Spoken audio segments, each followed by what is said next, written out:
దేవుని నామానికి మహిమ కలుగును గాక. కొద్ది నిమిషాలు మనందరం కలిసి దేవుని వాక్యాన్ని ధ్యానించుకుందాం. ఈ రాత్రి వేళ ధ్యానం నిమిత్తమై కీర్తన గ్రంథం 12వ అధ్యాయము 5వ వచనాన్ని మనం ఒకసారి చదువుకుందాం. బాధపడు వారికి చేయబడిన బలాత్కారమును బట్టియు దరిద్రుల నిట్టూర్పులను బట్టియు నేనిప్పుడే లేచెదను. రక్షణను కోరుకునే వారికి నేను రక్షణ కలుగజేసేదనని యెహోవా సెలవిచ్చుచున్నాడు. చాలు. ఇక్కడ మనం చూస్తున్న విషయాన్ని మనం చూస్తే, రక్షణను కోరుకునే వారికి నేను రక్షణ కలుగజేసేదను అని యెహోవా సెలవిస్తున్నాడు అన్న మాట మనం ధ్యానిస్తున్నాం. ఈనాడు అనేక మంది దేవుని సన్నిధికి వచ్చి అనేకమైన కోరికలు కలిగిన వారుగా ఉంటారు. అనేకమైన ఆలోచనలు, అనేకమైన విషయాల కొరకు వారు దేవుని సన్నిధికి వస్తున్న వారుగా ఉంటారు. కానీ ఈనాడు మానవుడు కోరుకోవలసిన దానిని కోరుకొనకుండా, కాని దానిని, అంటే తాత్కాలికమైన దానిని, ఈ లోకం మట్టుకే అవసరపడే దానిని మాత్రమే కోరుకుంటున్నాడు. కానీ నిజంగా పొందుకోవలసింది దేవుని యొద్ద నుండి రక్షణ. ఆ రక్షణ విషయమై మానవుడు చాలా నిర్లక్ష్యంగా ఉన్నాడు. ఈనాడు కూడా అనేక మంది బోధించేవారు సైతము కూడా రక్షణ గురించి కానీ, మారు మనసు గురించి కానీ బోధించబడకుండా అనేక భౌతిక సంబంధమైన, లోక సంబంధమైన విషయాలను గురించి, వాటి విషయమై ప్రజలను ఆకట్టుకుంటూ, ఈ భౌతిక ప్రపంచంలో మానవుడికి కావలసిన విషయాలను బోధిస్తూ ప్రజలను అనేక మంది వారి వైపు ఆకట్టుకుంటున్నట్టుగా మనం చూస్తున్నాం. అయితే ఇక్కడ ప్రభువు కూడా చెప్తున్న మాట, వాక్యలేఖనం తెలియపరుస్తున్న మాట, రక్షణ కోరుకున్న వారికే నేను రక్షణను కలుగజేస్తాను అని వాక్యం సెలవిస్తూ ఉంది. అయితే ఈరోజు ఆలోచన చేస్తే, ఎవరైతే దేవుని యొక్క ప్రత్యక్షతను పొందుకున్నారో, దేవుని యొక్క ఆలోచన, దేవుని యొక్క ఉద్దేశము ఎవరైతే గుర్తెరిగినారో, వారు ఈ భౌతిక సంబంధమైన, లోక సంబంధమైన విషయాలను ప్రభు దగ్గర అడిగేవారుగా ఉండరు. ఈరోజు చూడండి, బయట ప్రపంచంలో, క్రైస్తవ ప్రపంచంలో ఎక్కువ శాతం ఈ భౌతిక సంబంధమైన విషయాల మీదే ప్రజలందరూ కూడా ప్రభు దగ్గరకు వస్తూ ప్రభుని ఆశ్రయిస్తున్నట్టుగా మనం చూస్తున్నాం. అయితే దేవుడు మానవుడికి ఇవ్వాలనుకుంటుంది ఏంటి? మానవుడు నష్టమైపోయింది ఏంటి? కానీ మానవుడు, నేను దేవుని యొద్ద నుండి, దేవుని సన్నిధిలో నష్టమైపోయింది ఏంటి అన్న ఆలోచన అయితే మానవుడికి లేదు. కానీ ఈ భౌతిక ప్రపంచంలో అనేకమైన విషయాల గురించినటువంటి భారం, అనేక విషయాల గురించినటువంటి చింత మానవుడి కలిగి ఉన్నాడు. అసలు దేవుని సన్నిధిలో నేనేం నష్టమైపోయాను, ఇప్పుడు నాకు ఏమి అవసరం అన్న దాని మీద మానవుడు గుర్తుపట్టట్లేదు. కానీ ఈ భౌతికమైన విషయాల మీదే ఎక్కువగా భారం కలిగి ముందుకెళ్తున్నవాడిగా, ప్రార్థిస్తున్నవాడిగా, భక్తి చేస్తున్నవాడిగా నేడు మానవుడు కనబడుతూ ఉన్నాడు. అయితే దేవుడు సృష్టించబడినటువంటి తొలిటి దినాల్లో, మానవుడు సృష్టించబడిన తర్వాత మానవుడిని తన పోలికలో, తన రూపంలో, తన స్వహస్తాలతో చేసుకున్నాడు అన్న విషయం మనందరికీ తెలిసిందే. ఎప్పుడైతే దేవుడు ఏదెన్ తోటలో మానవుని పెట్టిన తర్వాత, ఈ తోటను కాయము, ఈ తోటను సేద్యపరచు అని ఎప్పుడైతే దేవుడు మానవుడికి ఆజ్ఞ ఇచ్చాడో, అలాగే ఈ తోటలోని చెట్ల ఫలములన్నీ కూడా నిరభ్యంతరంగా తినొచ్చు అని కూడా దేవుడు వారికి చెప్పాడు. కానీ తోట మధ్యలో ఉన్న మంచి తెలివి చెడులనిచ్చు వృక్షఫలము యొక్క ఫలముగా మీరు తినొద్దు అని ఆజ్ఞ కూడా ఇచ్చాడు. అయితే ఈరోజు తోటను కాయవలసిన వాడు, తోటను సేద్యపరచవలసిన వాడు తన బాధ్యతను మర్చిపోవడం ద్వారా దేవుని సన్నిధిలో, దేవుని సహవాసంలో, దేవుని మహిమతో ఉండవలసిన వాడు ఎల్లప్పుడూ కూడా తోటను చాలా జాగ్రత్తగా కాయవలసిన వాడు కాయవలసిన వాడు తన బాధ్యతను విరమించడం బట్టి ఆ తోటలో దేవుడు కాకుండా మరొక జంతువు ప్రవేశించినట్టుగా చూస్తున్నాం. సర్పము ప్రవేశించి ఆ మానవుడిని మోసపరిచినట్టుగా చూస్తున్నాం. అయితే ఈరోజు ఆలోచించాల్సిన విషయం ఏంటి? ఏదెన్ తోటలో మానవుడు నష్టమైపోయింది ఏంటి? భౌతికమైన ప్రపంచంలో కావలసినవన్నీ కూడా తన స్వశక్తితో చెమటోడ్చి సంపాదించుకుంటూ తన యొక్క జీవనోపాధిని కొనసాగిస్తున్నవాడిగా ఉన్నాడు. ఈ భౌతికమైన ప్రపంచంలో బ్రతుకుతున్నవాడుగానే ఉన్నాడు నాటి నుండి నేటి వరకు కూడా. కానీ ఏదెన్ తోటలో ఆజ్ఞను అతిక్రమించిన తర్వాత పాపం చేసినవాడు పాపం వల్ల వచ్చు జీతం మరణానికి అర్హుడిగా మారిపోయాడు. ఇప్పుడు పాపం చేయక మునుపు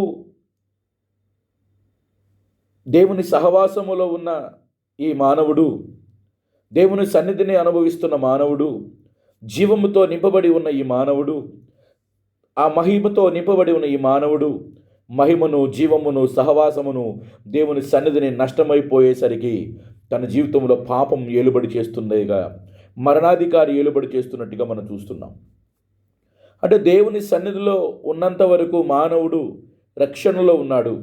దేవుని సన్నిధిలో ఉన్నంత వరకు ఆ రక్షణ అనుభవం కలిగిన వాడిగా ఉన్నాడు. ఆ దైవికమైన సహవాసం కలిగి జీవముతో ఉన్నవాడిగా ఉన్నాడు. ఎప్పుడైతే పాపం చేశాడో ఆ రక్షణను మానవుడు కోల్పోయినట్టుగా చూస్తున్నాం. ఆ దేవుని యొక్క రక్షణలో నుండి మానవుడు తొలగిపోయినట్టుగా మనం చూస్తున్నాం. ఇప్పుడు ఈ రక్షణలో నుండి తొలగిపోయిన మానవుడు ఏం వెతుకుతున్నాడు అనంటే, ఈ శరీరం యొక్క పోషణ కొరకు, ఈ శరీరం యొక్క సంతోషం కొరకు, ఆనందం కొరకు ఎన్నో విధాలుగా మానవుడు ప్రయత్నం చేస్తున్నట్టుగా మనం చూస్తున్నాం. కానీ మానవుడు తను నష్టమైపోయింది ఏంటి అన్న విషయం మాత్రం గుర్తుపట్టని వాడిగా ఉన్నట్టుగా మనం కూడా చూస్తున్నాం. అందుకే ఒక మాట చెప్పాడు రోమపత్రిక 5:12 ఒక మనుషుడు పాపం చేయడం బట్టి ఆ పాపం అందరి మీద సంప్రాప్తమైంది అన్న వాక్యం మనం చూస్తున్నాం. అందరూ కూడా మరణించారు అన్న విషయం కూడా మనం చూస్తున్నాం. అయితే ఇక్కడ మనం అర్థం చేయాల్సిన విషయం ఏంటి? ఇప్పుడు ఈ విధంగా మొట్టమొదటి మానవుడు పాపం చేయడం బట్టి దేవుని సహవాసం నుండి, సన్నిధి నుండి దూరం అయిపోయి రక్షణ లేక పాప మరణపు బంధకములో బంధించబడిపోయినటువంటి ఈ మానవుడు మరల ఆ జీవ సంబంధిగా మరలా ఆ రక్షణలోనికి నడిపించబడాలి అంటే మానవుడు దేవుని యొద్ద కోరుకోవలసింది ఒక్కటే, రక్షణ. అయితే ఈ విధంగా దేవుని సహవాసం నుండి నష్టపోయిపోయిన మానవుడిలో నుండి అనేక తరములు వస్తున్నప్పటికీ కూడా, అనేక ప్రజలు వస్తున్నప్పటికీ కూడా మానవులందరూ కూడా ఈ భౌతిక ప్రపంచంలో ఉన్నదాని మీద ఆశతో ఉన్నదానిని పొందుకోవటం కొరకు ఉన్నదానిని కోరుకుంటున్న వారిగా అనేక విషయాలు మనం చూస్తున్నాం. అయితే ఈరోజు ఎవరైతే ఉన్నారో వారిలో కొందరు వారు ఏం నష్టమైపోయారో ఆ విషయాన్ని గుర్తుపడుతున్నారు. అందుకే అన్నాడు, రక్షణ కోరుకున్న వారికి నేను రక్షణ దయచేస్తాను అని అంటున్నారు. అయితే ఈ కొందరు వారు ఏం నష్టమైపోయారో వారు గుర్తుపట్టి దేవుడు ఏదైతే మానవుడికి ఇవ్వాలనుకుంటున్నాడో, ఏదైతే మానవుడికి దేవుడు దయచేయాలనుకుంటున్నాడో ఆ రక్షణ మానవుడు నేడు కోరుకుంటున్నవాడిగా ఉన్నాడు. ఒక మాట మనం చూద్దాం, చూడండి. పరిశుద్ధ గ్రంథమైన బైబిల్లో నుండి అపోస్తుల కార్యములు 16వ అధ్యాయము 30వ వచనం మనం చదువుకుందాం. అపోస్తుల కార్యం 16వ అధ్యాయం 30వ వచనం నుండి చదువుకుందాం. వారిని వెలుపలికి తీసుకొని వచ్చి, అయ్యలారా, రక్షణ పొందుటకు నేనేమి చేయవలెననెను. అందుకు వారు, ప్రభువైన యేసునందు విశ్వాసముంచుము, అప్పుడు నీవును నీ ఇంటివారును రక్షణ పొందుదురని చెప్పి. చాలు. ఇక్కడ ఎప్పుడైతే పౌలు శిల బంధించబడి చెరసాల్లో వేయబడినప్పుడు వారి పాటలతో దేవుని స్తుతిస్తూ ఉన్నటువంటి సమయాన ఒక గొప్ప మహా అద్భుతమైన కార్యం, భూకంపం జరిగించబడినప్పుడు ఆ జైలు యొక్క పునాదులన్నీ కూడా, చెరసాల యొక్క పునాదులన్నీ కూడా బదలయ్యి తొలగిపోయినప్పుడు ఆ కార్యం చూసినప్పుడు ఆ జైలు అధికారి ఎవరు కూడా తప్పించుకొని పారిపోకుండా వారందరూ అక్కడే నిలిచి ఉండడం బట్టి వెంటనే ఈ పౌలు శిల యొద్దకు వచ్చి వారు అంటున్న మాట, అయ్యలారా, రక్షణ పొందుటకు నేను ఏమి చేయాలి అని మొట్టమొదటిగా మానవుడు అడుగుతున్నాడు. దేవుని పక్షంగా నిలబడుతున్న దేవుని దాసుల దగ్గరికి వచ్చి ఆ జైలధికారి అడుగుతున్న ప్రశ్న ఏంటినంటే, రక్షణ పొందుటకు నేను ఏం చేయాలి అన్నమాట. ఇందాక మనం కీర్తన గ్రంథంలో చదివాము, రక్షణ కోరుకున్న వారికి ఆయన రక్షణ కలుగజేస్తాడు అన్న మాట మనము విన్నాం. అయితే ఇప్పుడు ఈ జైలధికారి కోరుకుంటున్న విషయం ఏంటంటే, దేవుడు యొక్క సంకల్పం ఏదైతే ఉందో మానవుని పట్ల, ఆ సంకల్పాన్నే ఈ జైలధికారి కోరుకుంటున్నట్టుగా మనకి కనబడతా ఉంది. అప్పుడు రక్షణ పొందుటకు నేను ఏం చేయాలి అని జైలధికారి ప్రశ్నించిన వెంటనే అప్పుడు పౌలు చెప్తున్న విషయం ఏంటంటే, నీవు నీ ఇంటి వారు యేసుక్రీస్తు ప్రభునందు విశ్వాసం ఉంచము, అప్పుడు నీవు నీ ఇంటి వారు రక్షణ పొందుతారు అన్న మాట పౌలు వారికి చెప్తున్నట్టుగా చూస్తున్నాం. అయితే అప్పటి వరకు కూడా ఈ జైలధికారి రక్షణ గురించి కానీ దేవుని గురించి కానీ ఆలోచన లేనివాడిగా ఉన్నాడు. నిజంగా చెప్పాలి అనంటే సమాజంలో చూస్తే అతడు ఒక ఉన్నతమైన అధికారంలోనూ ఉన్నతమైన స్థానంలోనూ కనబడుతున్నవాడిగా ఈ జైలధికారి కనబడుతూ ఉన్నాడు. అయితే ఇంత ఉన్నతమైన స్థానం కలిగిన వాడిగా ఉంటున్నప్పటికీ, ఇంత ఉన్నత అధికారం కలిగిన వాడిగా ఉన్నప్పటికీ కూడా, సమాజంలో మంచి పేరు గౌరవ మర్యాదలు ఉన్నవాడైనప్పటికీ కూడా, ఈ వ్యక్తి ఇప్పుడు పౌలు దగ్గరకు వచ్చి అడుగుతున్న ప్రశ్న ఏంటినంటే, రక్షణ పొందుటకు నేను ఏం చేయాలి? అంటే ఈ లోకములో ఉద్యోగం, ఈ లోకములో ధనం, ఈ లోకములో పేరు, ఈ లోకములో గౌరవ మర్యాదలు ఎన్నున్నా ఏమున్నా కూడా మానవుడు ఆత్మలో రక్షణ మాత్రం పొందలేడు. ఆత్మలో రక్షణ పొందాలి అనంటే ఆత్మను రక్షించే యేసుక్రీస్తు ప్రభునందు మాత్రమే విశ్వాసం ఉంచాలి. హల్లెలూయా. అయితే ఇక్కడ మనం అర్థం చేయాల్సిన విషయం ఏంటి అంటే, అక్కడే ఒక మాట మనం చూద్దాం. 16వ వచనం నుండి చదవండి. మేము ప్రార్థనా స్థలమునకు వెళ్ళుచుండగా దెయ్యము పట్టినదే పూతోను అను దెయ్యము పట్టినదై సోదె చెప్పుట చేత తన యజమానులకు బహులాభము సంపాదించుచున్న యొక్క చిన్నది మాకు ఎదురుగా వచ్చెను. ఆమె పౌలును మమ్మను వెంబడించి, ఈ మనుషులు సర్వోన్నతుడైన దేవుని దాసులు, వీరు మీకు రక్షణ మార్గము ప్రచురించు వారై ఉన్నారని కేకలు వేసి చెప్పెను. చాలు. ఇక్కడ మనం ఆలోచన చేస్తే ఈ జైలు అధికారి పౌలును శిలను రక్షణ పొందుటకు నేను ఏం చేయాలి అని అడగడానికి గల కారణం ఏంటంటే, ఈ పౌలు శిల కూడా సర్వోన్నతుడైన దేవుని దాసులుగా ఉంటూ వారందరి ప్రజలందరికీ కూడా రక్షణ మార్గమును తెలియచేయువారుగా ఉన్నారు. రక్షణ మార్గమును గురించి ప్రకటన చేయువారుగా ఉన్నారు. ఇప్పుడు వారు కూడా వాడుక చొప్పున ప్రార్థనా స్థలముకు వెళ్తున్నప్పుడు ఒక పూతోను దయ్యము పట్టిన ఒక స్త్రీ, ఒక చిన్నది, అనేకులకు లాభసాధకమైన విషయాలను తెలియజేస్తూ, లోక సంబంధమైన విషయాలను తెలియజేస్తూ ఉంటున్నటువంటి సందర్భంలో ఆ పూతోను దెయ్యం ఈ సర్వోన్నతుడైన దేవుని దాసులను చూచి చెప్తున్న మాట ఏంటంటే, వీరు సర్వోన్నతుడైన దేవుని దాసులు, వీరు మీకు రక్షణ మార్గమును తెలియపరుస్తున్నారు అని అంటున్నాడు. అంటే ఇక్కడ మనం అర్థం చేయాల్సిన విషయం ఏంటి? నేడు క్రైస్తవ సమాజంలో కూడా అనేక మంది యేసుక్రీస్తు పేరిటే ఈ పూతోను దయ్యం ఏ విధంగా అయితే ప్రజలకు లాభసాధకమైన విషయాలను తెలియజేస్తూ ఉందో, నేడు క్రైస్తవ సమాజంలో పరిచర్య చేస్తున్న అనేకులు కూడా రక్షణ మార్గమునకు బదులుగా ఈ భౌతిక సంబంధమైన, లోక సంబంధమైన, శరీర సంబంధమైన విషయాలను గురించి ప్రకటిస్తున్న వారిగా, వారికి లాభసాధకమైన విషయాలను తెలియపరుస్తున్న వారిగా ఉన్నారు. కానీ నిజంగా రక్షణ యొక్క మార్గమును ప్రకటించేవారు తక్కువగా ఉన్నారు. అయితే ఈ జైలు అధికారి కూడా ఈ పౌలు శిలను రక్షణ పొందుటకు నేనేం చేయాలి అనడానికి గల కారణం ఏంటినంటే, పూతోను దెయ్యమే చెప్తా ఉంది, వీరు రక్షణ మార్గమును ప్రకటించేవారుగా ఉన్నారు అన్న మాట చూస్తున్నాం. అయితే ఈరోజు మనం ఆలోచించాల్సిన విషయం, ఈ రక్షణ ఎందుకు అవసరం మనకి? ఈ రక్షణ అనేది ఈ భౌతికమైన విషయాలలో, ఈ భౌతిక సంబంధమైన జీవనములో మానవుడు పొందుకునేది కాదు. ఈ భౌతిక సంబంధమైన జీవితమును ముగించిన తర్వాత యుగయుగాలు నిలిచి ఉండే ఆ నిత్యరాజ్యమును చేరడానికే రక్షణ అవసరమై ఉంది. అయితే ఇంకొక మాట కూడా చూద్దాం, చూడండి. దెస్సలోనికి రాసిన మొదటి పత్రిక 5వ అధ్యాయము. దెస్సలోనికి రాసిన మొదటి పత్రిక 5వ అధ్యాయము 9వ వచనాన్ని మనం చదువుకుందాం. అనగా మన ప్రభువైన యేసుక్రీస్తు ద్వారా రక్షణ పొందుటకే దేవుడు మనలను నియమించెను గాని ఉగ్రత పాలగుటకు నియమింపలేదు. చాలు. ఇక్కడ చూస్తున్నాం దేవుడు మనల్ని ఎందుకు నియమించాడు అంటే, అవును, మొట్టమొదటి మానవుడు పాపం చేసి దేవుని ఆజ్ఞను అతిక్రమించడం వల్ల తన జీవితంలోకి మరణం వచ్చింది. ఆ మరణం ద్వారా ఈ విధంగానే మానవుడు ముందుకు కొనసాగితే నిత్య నరకం అనే ఉగ్రతలోనికి మానవుడు వెళ్ళిపోవలసిన విధంగా ఉంది. అయితే ఇక్కడ మనం ఆలోచన చేస్తే, ఇక్కడ మరలా చదువుదాం ఆ మాటని.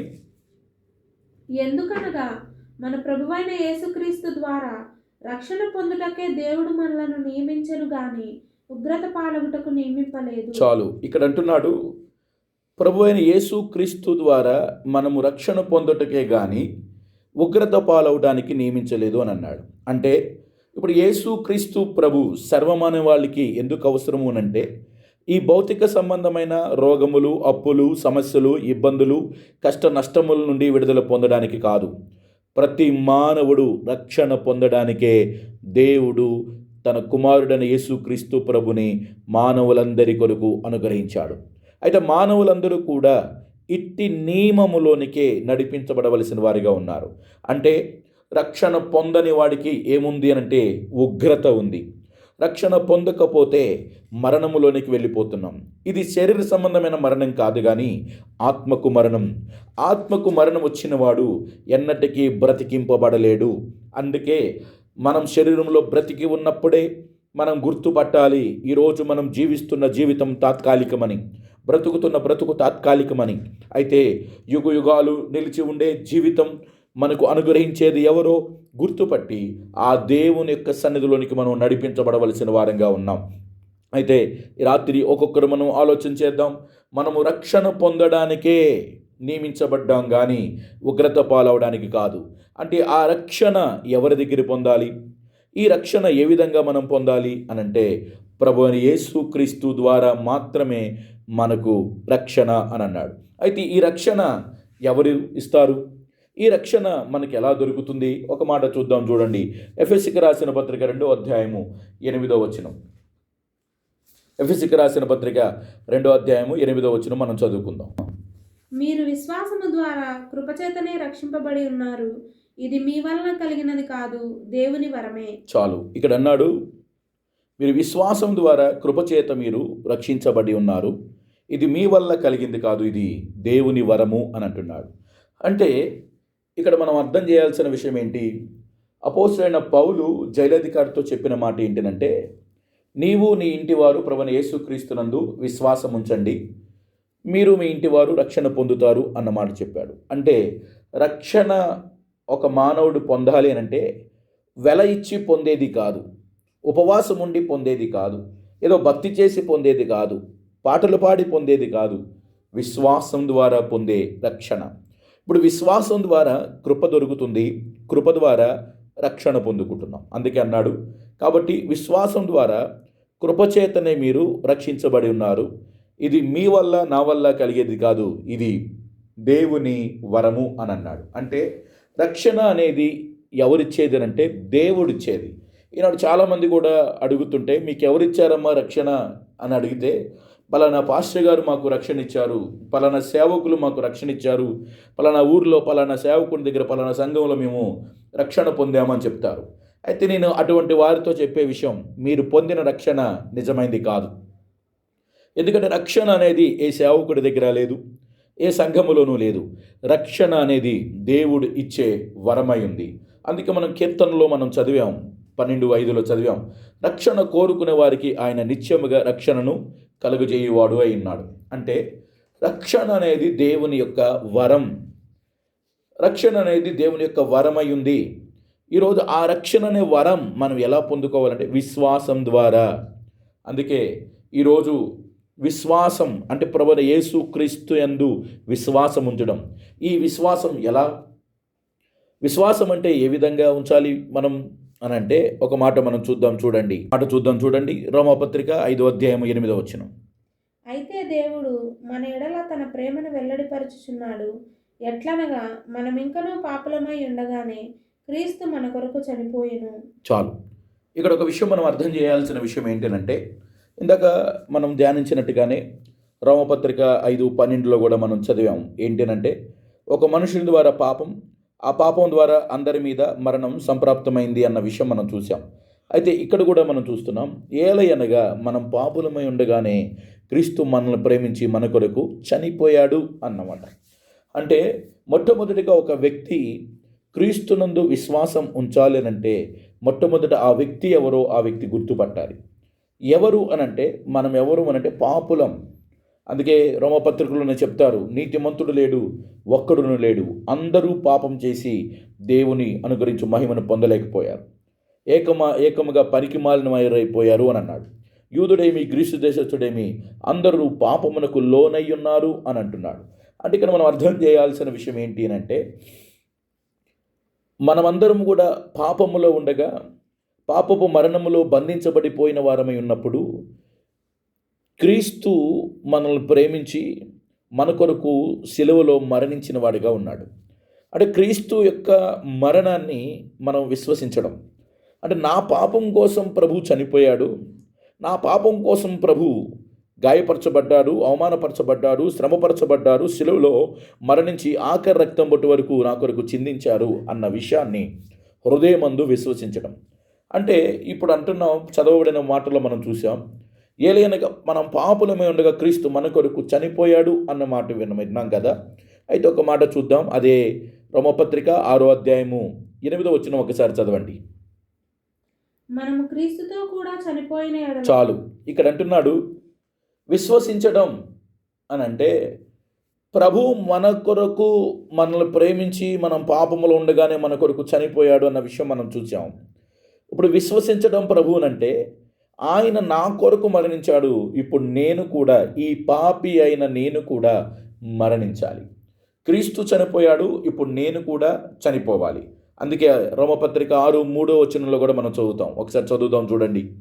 క్రీస్తు యేసులోనికి బాప్తిస్మం పొందిన మనమందరము ఆయన మరణంలోనికి బాప్తిస్మం పొందితిమని మీరు ఎరుగరా. చాలు. అంటే బాప్టిజం అని అంటే ఈనాడు చాలామంది ఏంటనంటే పెళ్ళికో లేక ఉద్యోగం వస్తేనో లేకపోతే ఆరోగ్యం వస్తేనో ఈ భౌతిక సంబంధమైన విషయాల్లో ఏదో మేలు జరుగుతూనే బాప్టిజం తీసుకునే వారిగా ఉన్నారు. కొంతమంది సంవత్సరం ఏదో పండగకో ఏదో కొన్ని విషయాలకో శుభకార్యాలకో అట్లాంటి విషయాల్లో అనేక మంది సేవకులని పిలువబడుతున్న వారి ద్వారా చెరులోనో కాలువలోనో బాప్టిజాలు తీసుకుంటున్న వారిగా ఉన్నారు. అయితే నేనంటాను, క్రీస్తునందు విశ్వాసం ఉంచడం అని అంటే ఏంటి? నేను పాపినై ఉండగా ప్రభు నా కొరకు మరణించాడు, ఇప్పుడు నేను కూడా ఆయన మరణములో ఏకీభవించడం. నేను అంటే ఎప్పుడైతే మొట్టమొదటి మానవుడు పాపం చేసి ఆజ్ఞను అతిక్రమించి దేవుని సహవాసం నుండి తొలగిపోయిన తర్వాత అతడు పాపిగా బ్రతుకుతున్నవాడిగా ఉన్నాడు. అంటే పాప సంబంధిగా జీవిస్తున్నవాడిగా ఉన్నాడు. పాప లోకములో పాప సంబంధిగా బ్రతుకుతున్న వాడిగా ఈ మానవుడు ఉన్నాడు. ఆ మొట్టమొదటి మానవుడిలో నుండి అందరూ వచ్చాం. అందరూ కూడా అదేవిధంగా పాపిగాను పాప లోకములోను బ్రతుకుతున్న వారిగానే ఉన్నారు. అంటే ఈ పాప సంబంధి, ఈ శరీర సంబంధి, ఈ లోక సంబంధి చనిపోవాలి.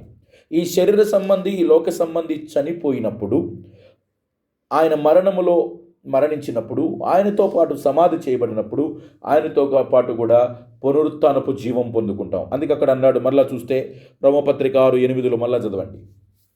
మనము క్రీస్తుతో కూడా చనిపోయిన ఎడల మృతుల్లో నుండి లేచిన క్రీస్తు ఇకను చనిపోడనియు మరణమునకు ఇకను ఆయన మీద ప్రభుత్వము లేదనియు ఎరిగి ఆయనతో కూడా జీవించుదుమని నమ్ముచున్నాము. చాలు. ఇక్కడ చూస్తే ఏమన్నాడు?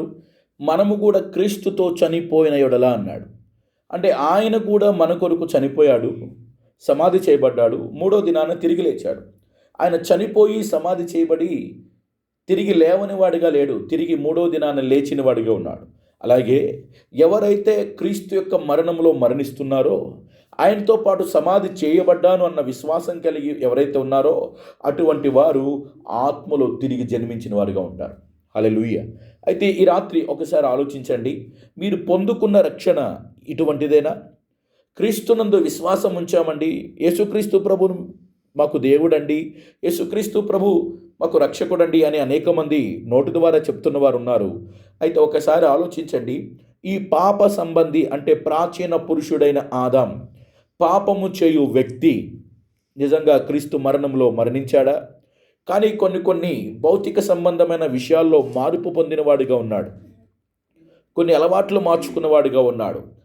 విగ్రహములు విడిచిపెట్టి, సిగరెట్లు మానేసి, త్రాగుడు మానేసి, కొన్ని విషయాలు భౌతికమైన పైకి కనిపించే విషయాలను మానుకున్నవాడిగా ఉన్నాడు. కానీ నేనే పాపిని, నేనే మరణ సంబంధిని, నేనే ఆ ప్రాచీన పురుషుడును అని, నేనే ఆ పాపములో బంధించబడిన వాడనని, నేను అన్న వ్యక్తి మరణించాలి అన్న ఆలోచన ఎవరికైతే వస్తుందో అటువంటి వారు సిలువకు అప్పగించబడతారు. ఈనాడు చూస్తే యేసుక్రీస్తు ప్రభు సిలువేయబడ్డారని గుడ్ ఫ్రైడే చేసేవారు ఉన్నారు, అలాగే ఆయన తిరిగి లేచాడని ఈస్టర్ చేసేవారు ఉన్నారు, ఆయన పుట్టారని క్రిస్మస్ చేసేవారు ఉన్నారు. కానీ ఒక విషయం ఆలోచన చేయండి, క్రీస్తు పుట్టినది, క్రీస్తు సిలువ వేయబడినది, క్రీస్తు పునరుత్థానం దేని కొరకునంటే మానవుడి యొక్క రక్షణ కొరకు మాత్రమే. కానీ ఇక్కడ ఆలోచన చేస్తే ఆయన చనిపోయాడని గుడ్ ఫ్రైడే చేయటం కాదు, కానీ ఆయన మరణంలో నేను మరణించానా లేదా అన్న విషయం ఎంతో ప్రాముఖ్యమైంది. ఆయనతో పాటు తిరిగి జన్మించిన అనుభవం, అంటే ఆయనతో పాటు ఆత్మలో జీవం పొందిన వాడిగా నేనున్నానా లేదా, ఆయన పునరుత్థానపు జీవమును అనుభవిస్తున్నానా లేదా అనేది చాలా ప్రాముఖ్యమైంది. అయితే ఇక్కడ అర్థం చేయండి, రక్షణ కోరుకునే వారికి నేను రక్షణ కలుగజేస్తాను అని అంటున్నాడు. ఈరోజు నీ కోరిక ఏంటి? దేవుని సన్నిధిలోకి వస్తున్న నీవు, ప్రార్థన చేస్తున్న నీవు, ఆరాధిస్తున్న నీవు, భక్తి చేస్తున్న నీవు, ఈరోజు నీ కోరిక ఏంటి? నిజంగా దేవుని సంకల్పం బట్టి అయినా నువ్వు కోరుకునేది, దేవుని ఆలోచన బట్టి అయినా నువ్వు కోరుకునేది, దేవుని ఉద్దేశం బట్టి అయినా నువ్వు కోరుకునేది? ఒకసారి ఆలోచించండి. మనం పాపములో ఉండినప్పుడు ఏమైపోయామనంటే ఎండిన స్థితులకి వెళ్ళిపోయామని ఒక మాట చెప్తూ ఉంది. యెషయా గ్రంథం ఒక మాట చూద్దాం, చూడండి. యెషయా గ్రంథం 64వ అధ్యాయము 5-6 వచనాలు చదువుకుందాం. యెషయా గ్రంథం 64వ అధ్యాయం 5-6 వచనాలు. నీ మార్గములను బట్టి నిన్ను జ్ఞాపకము చేసుకొనుచు సంతోషముగా నీతిని అనుసరించు వారిని నీవు దర్శించుచున్నావు.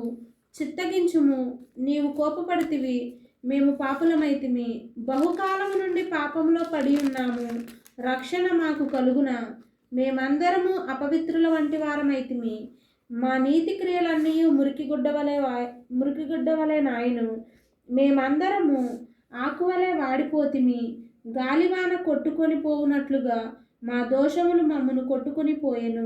చాలు, ఇక్కడ ఆలోచన చేస్తే ఏమంటున్నాడండి?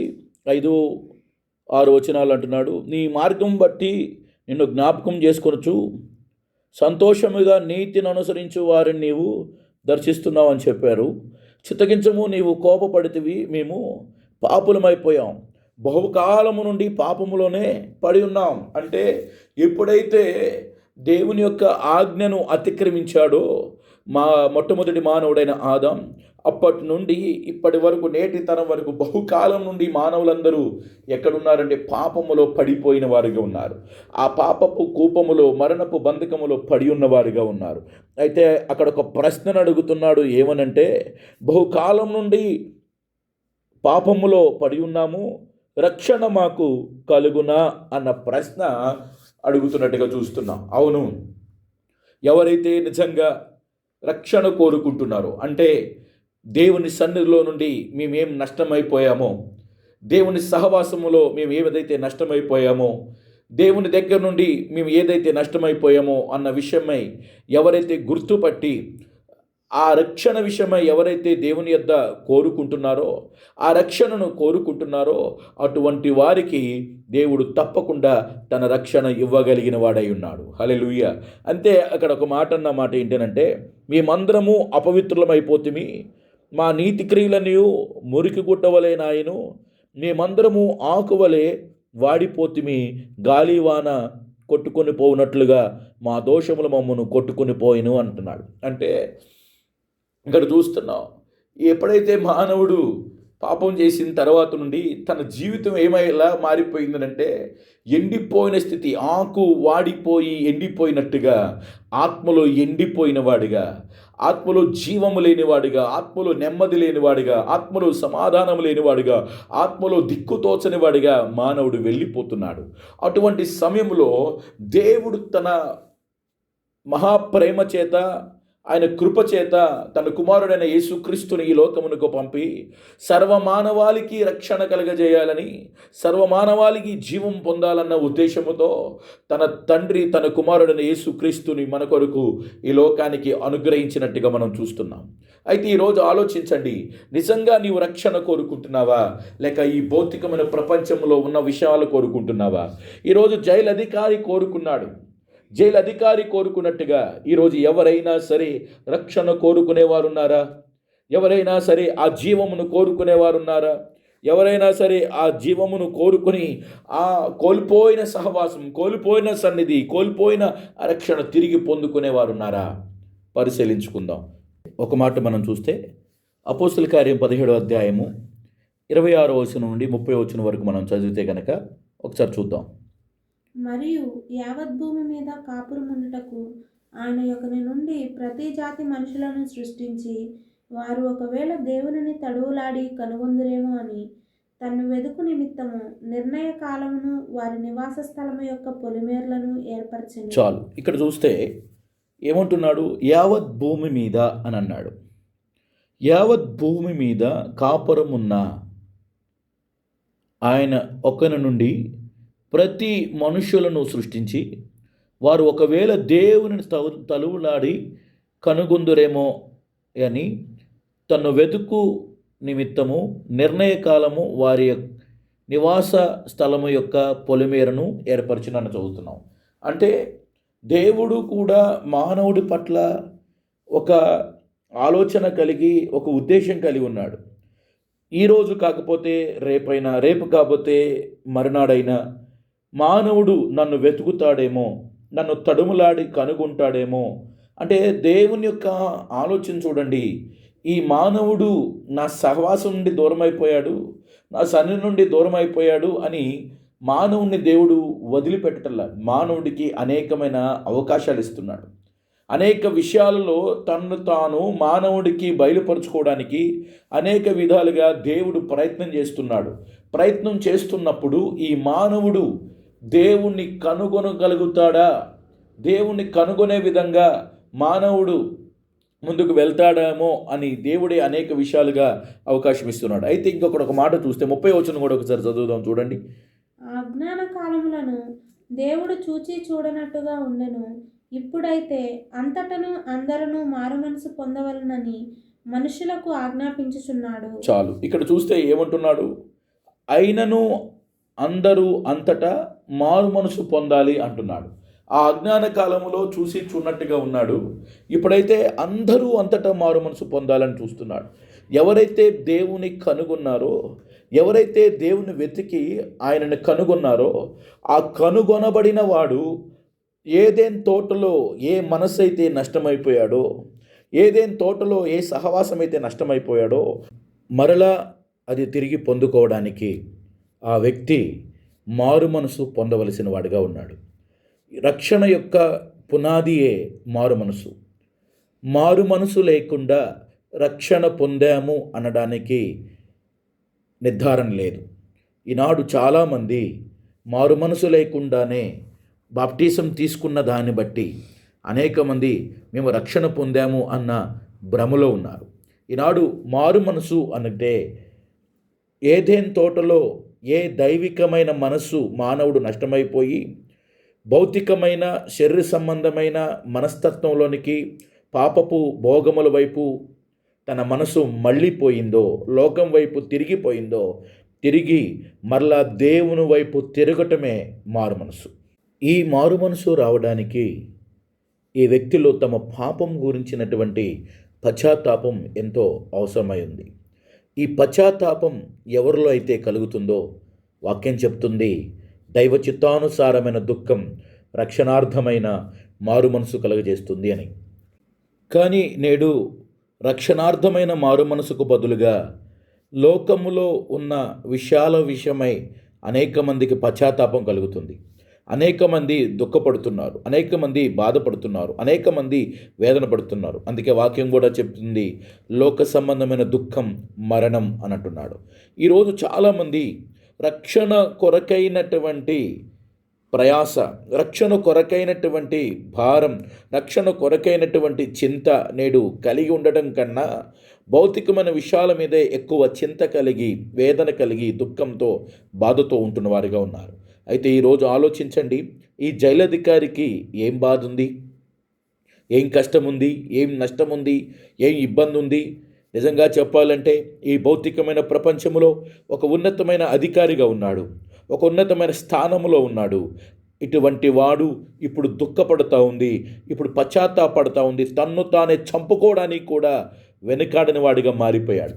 అయితే ఎప్పుడైతే ఈ పౌలు శిలను ఆశ్రయించి, అయ్యలారా రక్షణ పొందుటకు నేనేం చేయాలి అన్నప్పుడు, నేను ఒక చెరలోకి తీసుకెళ్తాం, మా మతంలోనికి, మా సంఘంలోనికి రండి అని ఈ పౌలు చెప్పలేదు. నీవు నీ ఇంటివారు ప్రభువైన యేసుక్రీస్తునందు విశ్వాసం ఉంచండి, అప్పుడు మీరు మీ ఇంటివారు రక్షణ పొందుతారన్న మాట చెప్పాడు.